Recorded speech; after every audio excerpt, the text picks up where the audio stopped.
my other question is, and I know you're the manager for the Australian equities, but Longsec has portfolios that have international exposure. So I'll ask the question anyway. There's been a lot of talk around AI and the investment in it. In other words, the capital expenditure that companies are making. I think Google, I noticed in passing the other day, they've got a budget of like hundreds of billions of dollars a year throwing towards that. So there's definitely going to be some winners and losers out there.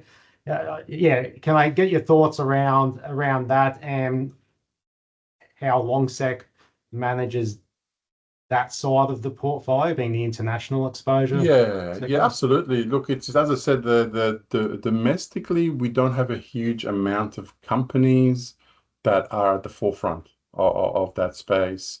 And whereas in the US market, for example, which is a large part of the global equity space, I think the Yeah, US market roughly accounts for about 70%. certainly. Yeah.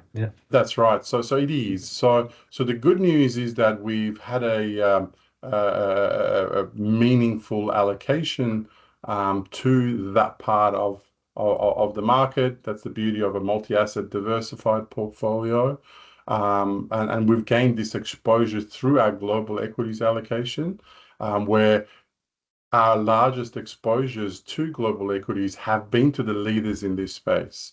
So, including companies like Nvidia with their chips, Google, Microsoft, Meta, Amazon, all these companies are at the forefront of AI, and they're investing literally hundreds of billions of dollars every year. This is each of them, not combined, into this. Trillions That's right, combined. into this space. Now, if they weren't this size and scale, there's no way that they could do it. And the beauty is that they're not overly borrowing money to do this. They're self-funding it because they're such great profitable businesses. So they have recognized this. What this tells us is they've recognized the opportunity set here, and it's an arms race to get there and get there first, or be one of amongst the first to get there, to set up this infrastructure and then to profit from it. So they're investing in it now, and then profits are expected to come later. So the good thing is we've all in our portfolios have had perhaps our largest exposure within global equities to that space. And they remain major holdings in our global equities.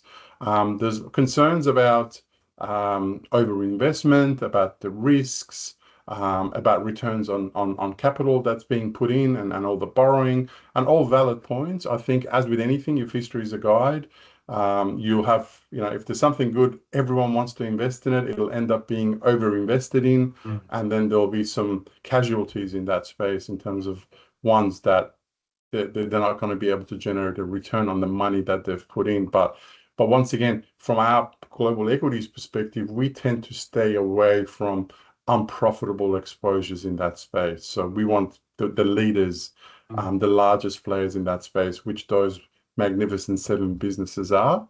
And at the same time, you've got to think about the risk in terms of, okay, we've had very strong period. How do we manage that risk in our portfolios, in our global equities? And as I mentioned, they are a very large part of the US market, and that subset is even a larger part of the US market on the look-through basis. So we do that by managing the actual exposure we have to those, by making sure that it's more balanced. Then you don't want 40% of your US portfolio to be just invested in 7 stocks. Yes, they've been doing well, and if you had, you would have done really well, but that's not what it's about. It's about managing risk. We know they're good companies, but you don't want to, once again, put your eggs in one basket. So we're managing the exposure to these companies through the overall weighting that we have to them, and that can get managed up and down depending on the progress that they're making towards profitability in this space.